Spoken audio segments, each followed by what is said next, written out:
On this video today, I'm going to talk to you about the goal anxiety trap and why setting goals can be dangerous, damaging, and destructive if you don't do it the wrong way.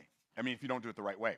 So, what if I told you that most people don't fail because they don't set goals, but they actually fail because they do? They write dreams on a piece of paper and call it a plan. They define outcomes without defining actions. You don't need more goals.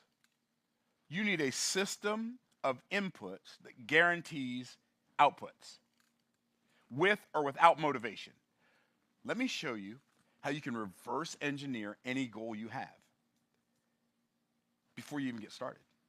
Because I used to hate, some of you have heard me talk about it. Like, goal setting is a terrible idea. Y'all, how many of y'all have heard me say that? Like, goal setting is a terrible idea. All right, goal setting is a terrible idea. I don't believe it. And I really believe that with every fiber of my being, because most of the people that I know who are, quote, goal motivated and goal setters, most of them, they say they desire this incredible outcome that they never do anything to work towards. And I'm like, this is dumb. And then they feel badly because they didn't do it, and they start beating themselves up. And so now goal setting becomes anticlimactic. In fact, it becomes demotivating instead of motivating. I've seen so many people just think that this wishful thinking of some desired fantasy that they have neither idea nor intention to act upon is somehow going to magically produce a result. It's insanity. And so I thought goal setting was the problem, until I had a conversation in this very same studio with a very good friend of mine who's also one of the most brilliant thinkers that I've ever met and one of the best authors I've ever met, Dr. Benjamin Hardy. And we were talking about goals. And I realized there's a different perspective on goals other than having a bunch of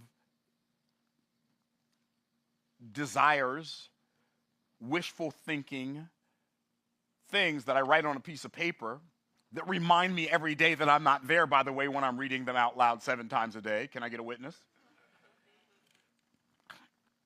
And I realized that Ben doesn't look at goals like that. While we were having this conversation, I'm thinking, okay, there's a different way to do this. By the way, he's the first person I've ever met in my life that used goals in a way that makes sense to me. I'm like, okay, this could be useful.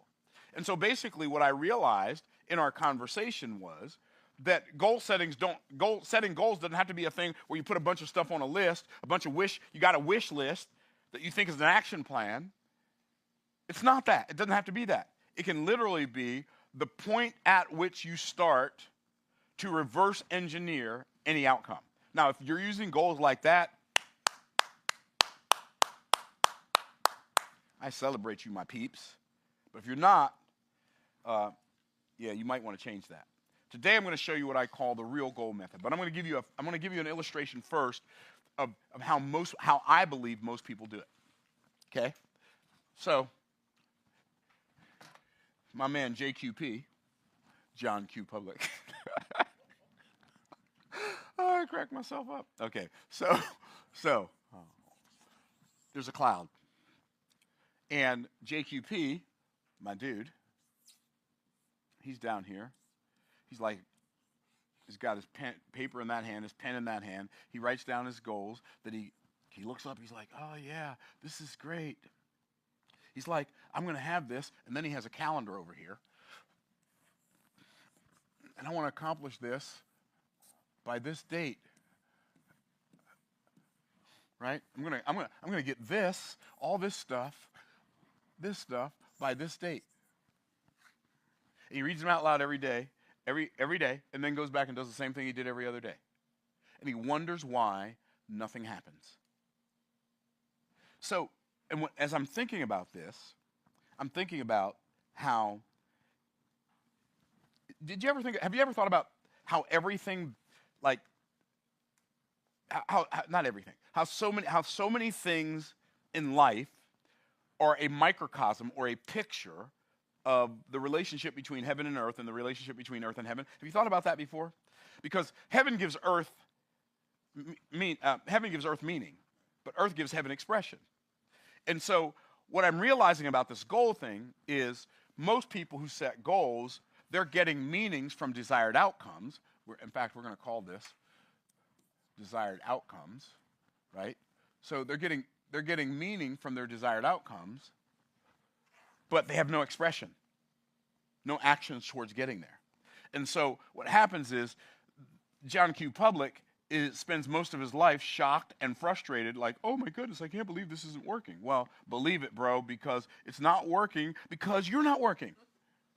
And if you're working, you're not working on the things that can make that thing happen. Here's what needs to happen. So instead of looking at some future desired outcome and just letting that be your thing that you get your idea, I'm going to put it on here. What if you got your action steps from here? What if you looked at this desired outcome, you said, I'm going to let this determine my action steps. I'm going to let what my desired outcome is determine what actions I take on a daily basis. So I did a video a couple weeks ago, and I started the video talking about how I've been a hypocrite. I don't know if y'all saw that one or not, or remember that or not. But I started talking about I've been a hypocrite, but I was an unintentional hypocrite. But then again, if you're a hypocrite, does it matter if it was intentional or not? I don't know. Maybe one of these days we'll find out. We'll talk about that later. Okay, but I was a hypocrite because I really truly believe that I did not have any disempowering beliefs about my ability to do anything. I just believe I can do anything. Like, I just believe in my ability. I'm made in the image of God, which means nothing else that's ever been made has been made in the image of God, only people, which means if I'm facing an obstacle, that obstacle is smaller than me, and it is also beneath me. So it doesn't matter. Are y'all tracking? But I do have some physical limitations, but we all have physical limitations. We can't jump off the Empire State Building without a parachute and land on our feet and survive. Like, we have, our limitations are determined by principles, right? God's automation. And so I had polio as an infant, so I do not have the ability to bear weight on my left leg, at least not currently, right? But that doesn't mean it's not possible for me to get it. In fact, I believe that I could have had it already if it was more important to me than the stuff I am doing, because then I could just work on it all the time. And so, but the stuff that I'm doing is more important to me than that. So you can believe what you will, but I'm just telling you what my beliefs are. And so I when I was a kid, I loved exercising. When I say when I was a kid, yeah, even elementary school, my dad, we always had weights, and we'd lift weights, we'd do push-up contests, we'd do pull-up contests, all that stuff. So I loved working out when I was a kid. When I was in the 10th grade, I was about 135 pounds, and I thought I was the strongest person in the world. Why are you laughing at that? That's not that funny. Okay, I am strong, right? But in the 10th grade, 135 pounds, I could bench press 288 pounds. So I was strong. I was not pretending to be strong, right? And I was like, in fact, one of my friends, I was like, yeah, how much you bench? He's like, how much you bench? I'm 288. You don't bench 288.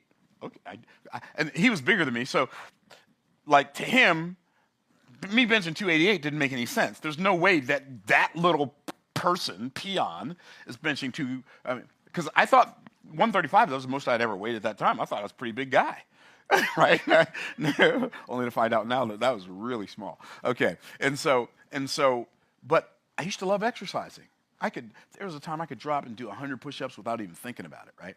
And so then all of a sudden, I started hating exercise. I'm like, why do I hate exercise? It doesn't make sense. Oh, and then I started thinking that I started buying into the cultural idea of what's normal. Well, you're 64. You shouldn't be able to, there's no reason, you shouldn't expect yourself to be able to do 100 push-ups. Well, I shouldn't expect myself to be able to do 100 push-ups in a row today, but that doesn't mean that 6 months from now I couldn't be able to do 100 push-ups in a row. Just because I'm 64, what does that have to do with anything?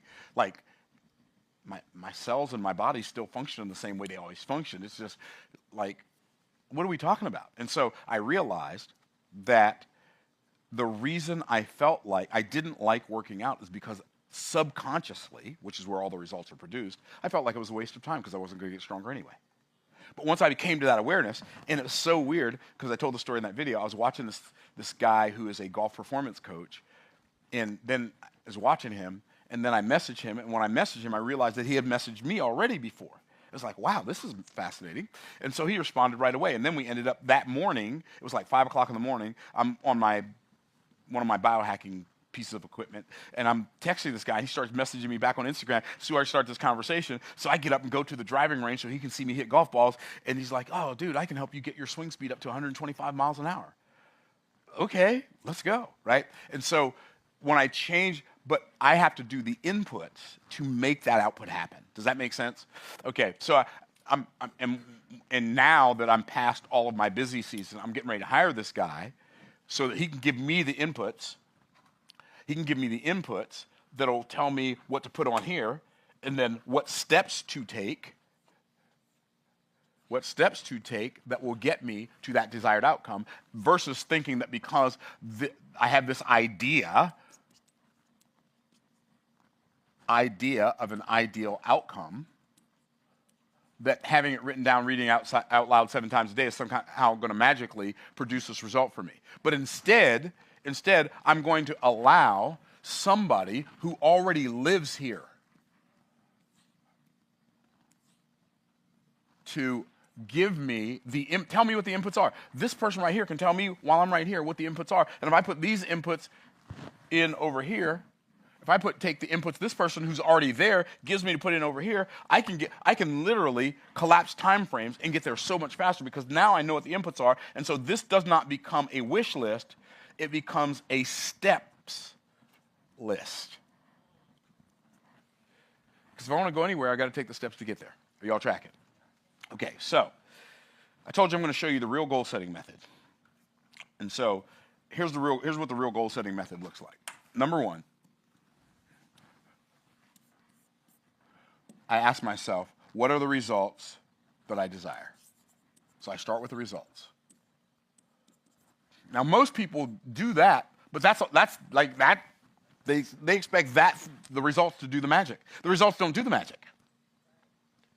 After I set the results, which, by the way, I need to make sure that the results are clear,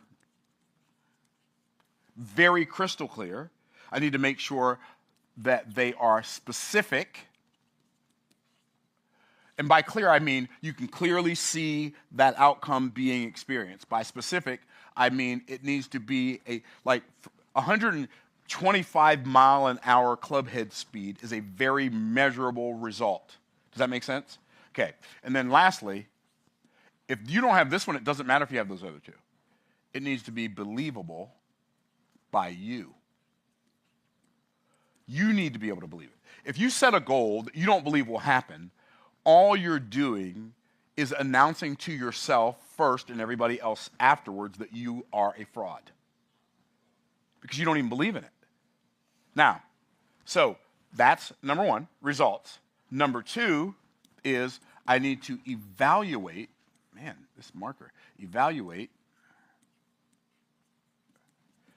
what steps or the inputs, evaluate the inputs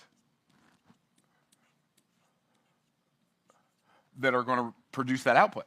And when I evaluate the input, I'm going to ask a couple of things. Number 1, what are the perceptions that I have to have in order to achieve this result? What do I have to be aware of? Okay, when I say perceptions, I mean, what do I have to be aware of? I have to be aware of how much it's going to cost: time, effort, energy, and money. I have to be aware of whether or not I currently have the ability to pay, or am I willing to develop the ability to pay. I have to become aware of how long it will take realistically, based on the amount of time, effort, and energy I have to put into the input, right? Like people say, well, what's your goal for between now and the end of the year? I want to make $1 million, right? But you're not even making 100,000. That's silly, because you don't have the ability to believe that, right? So evaluate the inputs. So 1, or A, is evaluate the perceptions that produce that input. Because the reality is, in order for you to achieve the thing that you desire to achieve, you have to believe what somebody who achieves that believes in order to believe it. In order to achieve it. Right? And those beliefs are very different. Like, for instance, one of the beliefs that I can't afford is I can't afford to believe that I can't afford anything. Okay? Now, what do I mean I can't afford to believe I can't afford anything? Because as soon as I believe that I can't afford something, Now, I've made that thing bigger than my ability. I've made that thing greater than the infinite capacity of creativity that God installed in me when he created me. So I can't afford to believe that I can't afford anything. I can't afford to believe that anything's impossible for me, except that something might be impossible for me. That's the only thing I can afford to believe is impossible for me. Can y'all see that's a very different belief? It's so interesting. And I'm always fascinated by this. Like when you believe something so wholeheartedly that it kind of oozes out of you incidentally. Like people ask me, how are you doing? Like, or they say, how's your day? My answer is going to be always the same thing. Every day of my life is a great day. Today is no exception. Do you know what people do? They laugh. I'm like, what's so funny about that? It's fun, but it ain't funny. Well, the reason they think it's funny is because they believe that's impossible. It's impossible. Every day of your life can't be a great day. What do you mean? Every day of my life can't be a great day. Every day of my life is a great day. Yeah, I have some days that have painful stuff in them. Yeah, I have some days that have difficult stuff. Still a great day. What are we talking about, people? Anyway, we're talking about a perception. See, it's a different kind of perception, isn't it? Than the perception, woe is me, I'm having such a bad day because all these bad things happen. You ain't smart enough to know if the thing that happened to you is bad. Quit tripping. How do I know that you're not smart enough to know if the thing that happened to you is bad? Well, think about Joseph. Joseph is hated by his brothers. Why? Because of his dream. Because of his words. They hated him so much they wanted to kill him. He said, one of them said, let's don't kill him. Let's just throw him in a pit. Then some slave traders came out, took him out of the pit, took him down to Egypt, sold him to Potiphar. Now he's a slave. What? You go from being the favorite, the pet, the favorite child, to being a slave in a foreign country where you may or may not speak the language. And then, as if that's not bad enough, Potiphar's wife tries to seduce him. He said, I ain't having it. So she lies on him and gets him thrown in prison for a crime he didn't commit. As if that's not bad enough, he interprets the dream of the butler and the baker, and he told the butler, when you're restored to your post, don't forget about me. The butler got out of prison and said, Joe who? Oh, Joseph said, all these bad things happened. My brothers threw me in a pit, and then I got sold as a slave, and then I got thrown in prison for this crime I didn't commit, and then the butler forgot about me. And here I am in this prison. I'm never going to get out, right? That could have been his perspective. Here's my question. Would that have been your perspective? You don't have to answer. Just think about it. Would that have been your perspective? Do you have a tendency to believe more in things that are working against you, seemingly, than things that are working for you? What if Joseph would have gotten out of prison when the day after the butler got out? Well, here's what would happen. He probably would have been on his way back to his family. Or he probably would have been a slave for somebody else. But the reality is, he wouldn't have been in the prison still when Pharaoh had his dream. And so he had to stay in the difficult place, in the dark place, in the damp place, for a crime he didn't commit, so that when what God had ready for him was ready, Joseph would already be ready in the right place for it, even though that right place didn't feel good. Was the prison a bad place for Joseph to be? It was the only place for Joseph to be, which means it was the best place for him to be, even though it was the worst feeling place for him to be. So what if you're going through something right now, and that thing that feels so painful and so difficult and so wrong, what if that thing is what's positioning you to ascend to become the prime minister of your assignment? I think we're so confused. We think, like, how many times in your life have you looked at something and said, this is so terrible, only to find out later it was one of the best things that could have ever happened for you? Okay.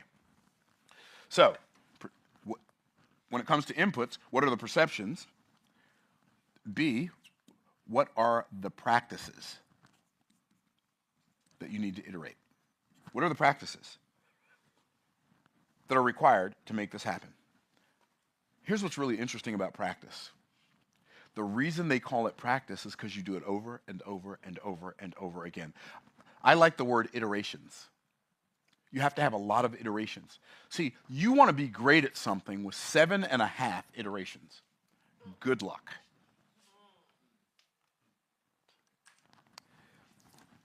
A couple years ago, I created this. Shot this video for one of my coaching programs. It was a coaching call, and I was on vacation in Pennsylvania on a business trip, and I shot this video for the members of my coaching program, and that week my son asked me a question. He's like, Dad, all these people want the same results you've gotten without having to go through all the things you had to go through to get these results. So what are you talking about? He's like, let me ask you a question. When was the last week of your life that went by where you did not do some form of public speaking? I literally could not remember, but it had probably been decades. That's a lot of iterations. Like, when people have a lot of iterations, they make difficult things look easy.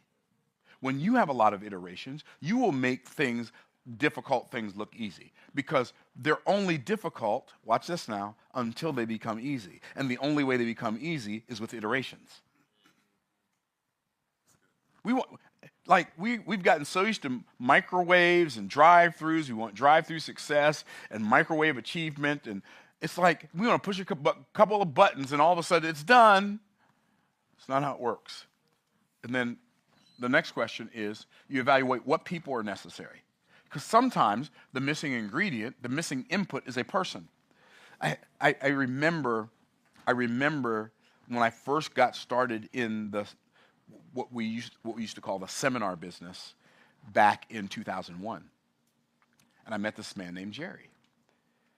And he and I my other friend Stan asked me to have Jerry speak at an event that I had, and I had an event scheduled with a friend of mine who had a marketing company. This friend of mine paid me, I think, $25,000 or $20,000 back then to speak to his group of people. There were like 35 people there, so I'm like, okay, I'll go ahead and do this. And then I was allowed to make an offer, so I made an offer. I did a presentation, but my friend Stan said, you should have Jerry. Jerry lives really close there. You should have Jerry speak. And back then, I didn't have a prosperity consciousness at all. It was like, why would I have Jerry speak? It's my event, it's not his. That's what I said. But he kept like, no, Myron, I'm telling you, you should let Jerry speak. So Stan, for me, was one of those people. Because I couldn't see the value of that. I let Jerry speak. So Jerry came down, he spoke, he made an offer. He did like $3,500 in sales. I did like $350 in sales. And these were people I knew he'd never seen before. Jerry's like, hey, man, you're flying out of Dallas tomorrow, right? I'm like, yeah. He said, well, if you get there early, what time are you leaving? I said, I don't know, but 2 o'clock. He said, if you get there early, let's have lunch, and I'll show you some things about the seminar business. So we get there, me and Stan and Jerry, we get there, meet him for lunch. He spends 2 hours with us breaking down this business. And so many of the things I've learned and so many of the connections that I made early on in this business, I made them because I was connected with the right people.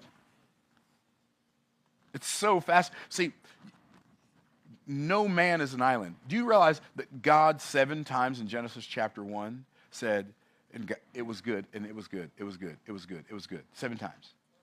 The 8th time, he was talking about gold, Genesis chapter 2. When God created everything, there's only one thing he said it wasn't good. It's not good for man to be alone. It's not good for people to be alone. Yes, let's talk about, he needed a wife, but it's more than that. People need people. I was having a conversation with my wife yesterday. I said, babe, have you ever thought about how many people had to live and learn and create and build and do for us to experience things we take for granted all day long?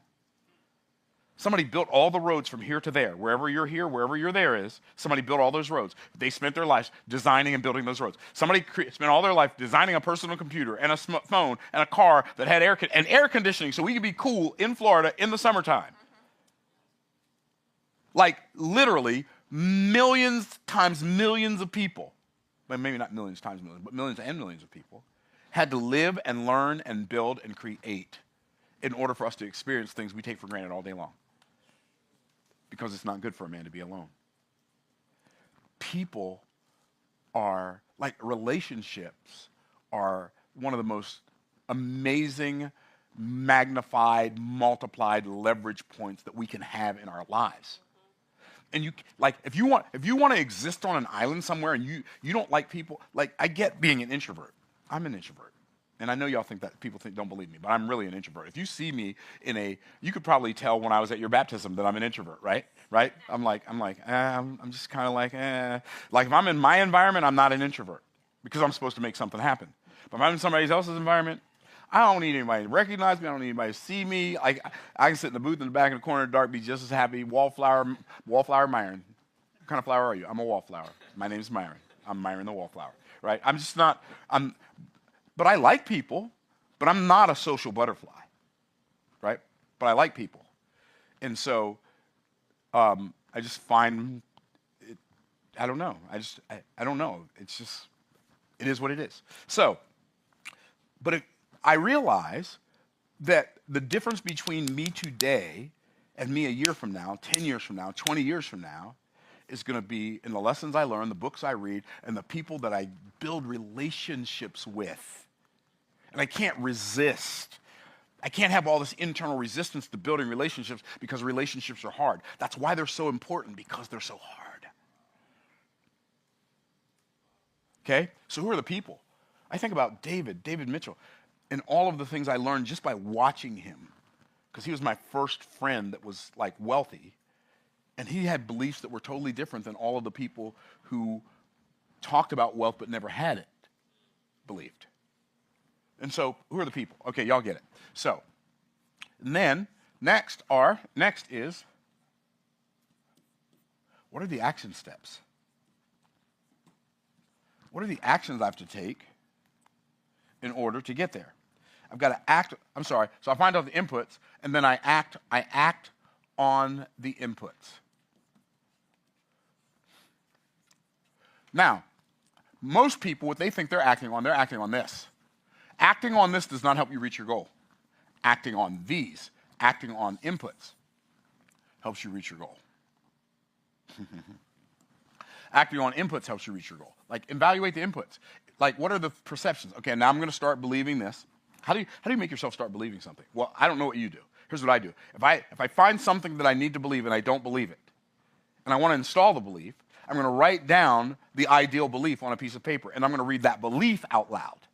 Why? Because faith cometh by what? Hearing, and hearing by the word of God. So when I'm saying the same thing to myself that God has already said to me, I can uninstall a belief that's a doubt and install a new belief that's faith. Because faith and doubt are both belief.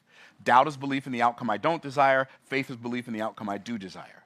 So I want to make sure that I uninstall doubt beliefs and install in their place faith beliefs. Are y'all tracking? Okay. So what are action?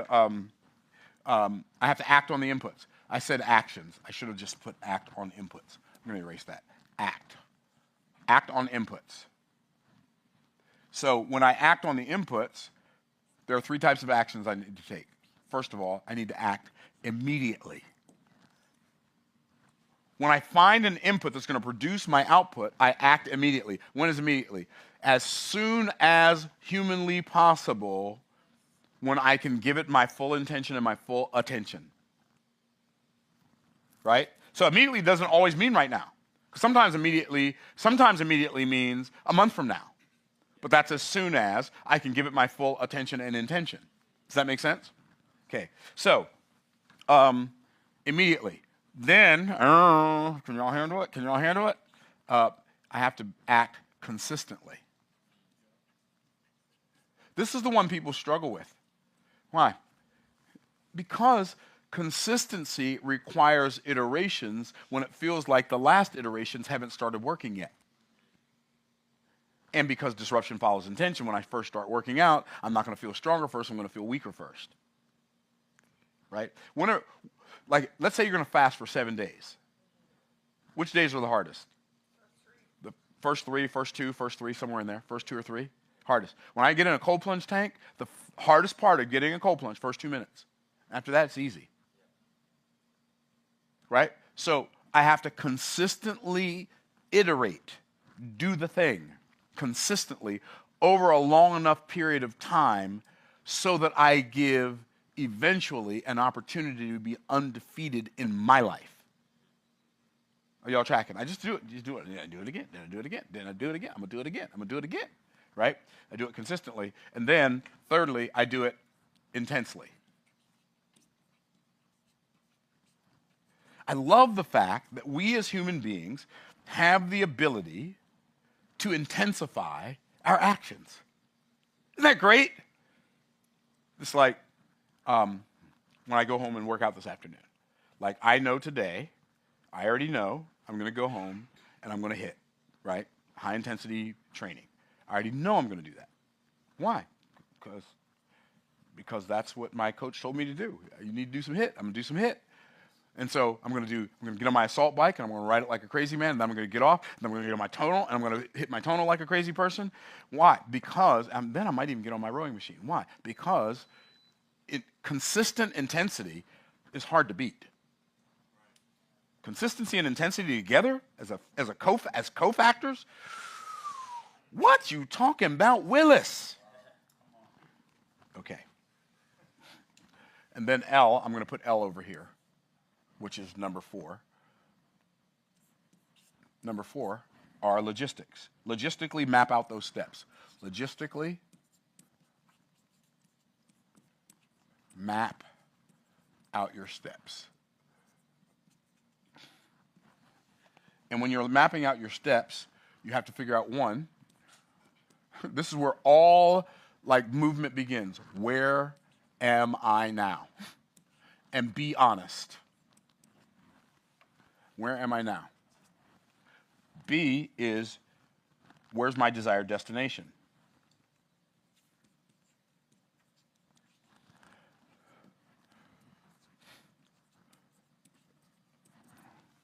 And then C is, if you don't have these, you're going to quit. What are your lines of demarcation?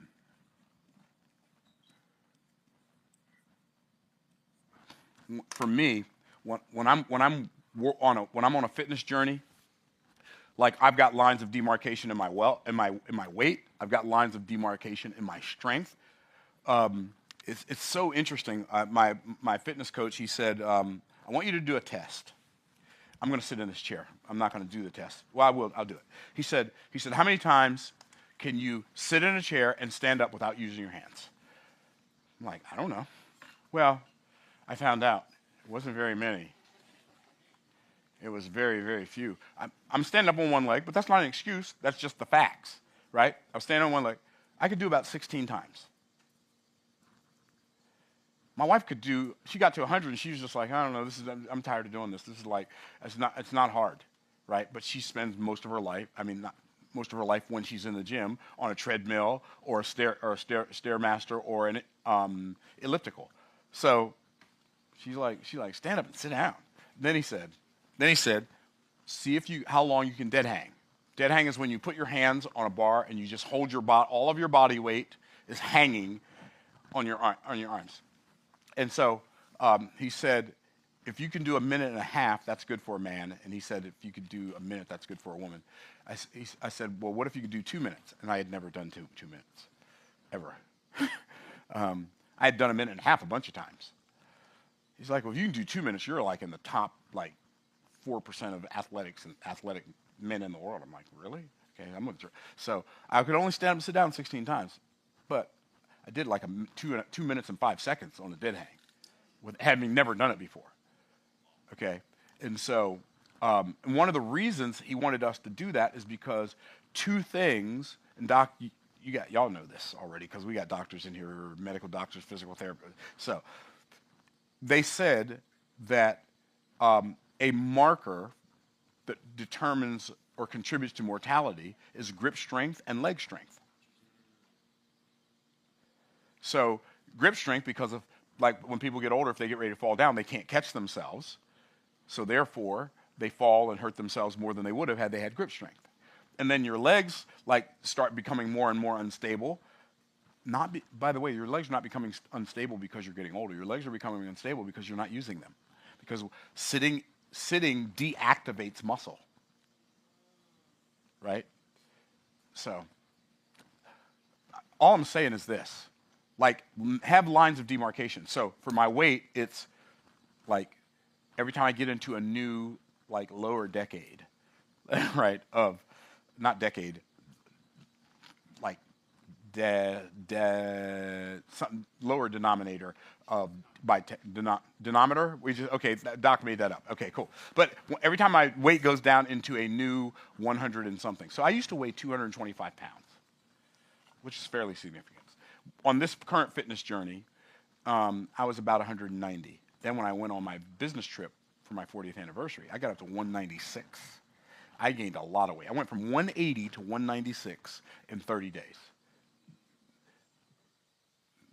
The food was really good in South Africa. That's all I'm going to say. And I ate it. I was on vacation from everything. Okay. But when I came back, I was like, oh, no, sir. Oh, no, sir. No, sir. We ain't doing that. And now, and I've been back since the end of September, but now I'm down to like 178, 179, right? Back to where I was before I left. But now, my objective, when I get down to 170, I'll be a lean, mean fighting machine.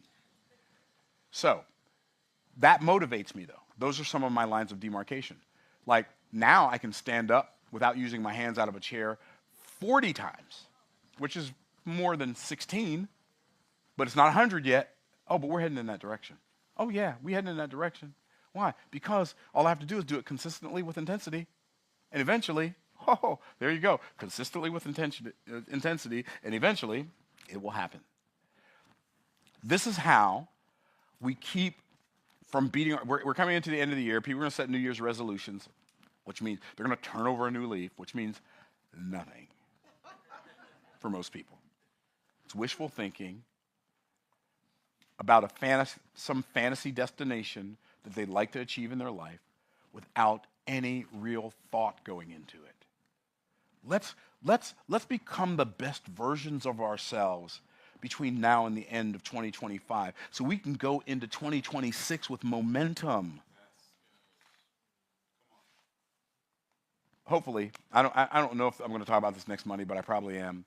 We're going to talk about like how to collapse time frames, or like how to travel, like how to time travel, like when it comes to accomplishing things, because it's kind of mind blowing when you start thinking about time in a different way. Maybe that's what I'll talk about next week. Maybe not. I guess we'll see. But I appreciate y'all tuning in, watching this video. Share it with somebody, and we'll look forward to seeing you in the next video. Peace out, Cub Scouts. We'll see you in the next one. Bye for now.